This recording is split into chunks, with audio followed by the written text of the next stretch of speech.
مگر انسان عجیب مخلوق ہے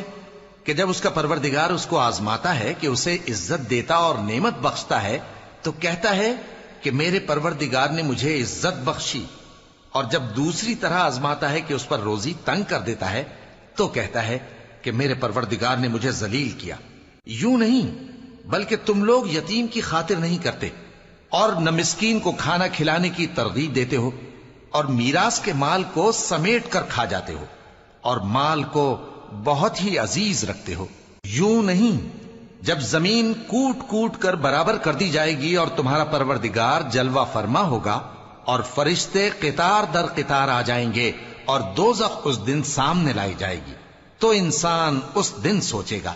مگر اب سوچنے سے اسے فائدہ کہاں مل سکے گا؟ کہے گا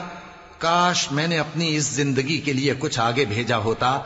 تو اس دن نہ کوئی اللہ کے عذاب کی طرح کا عذاب دے گا اور نہ کوئی اس کے جکڑنے کی طرح جکڑے گا۔ اے اطمینان والی جان، اپنے پروردگار کی طرف لوٹ چل،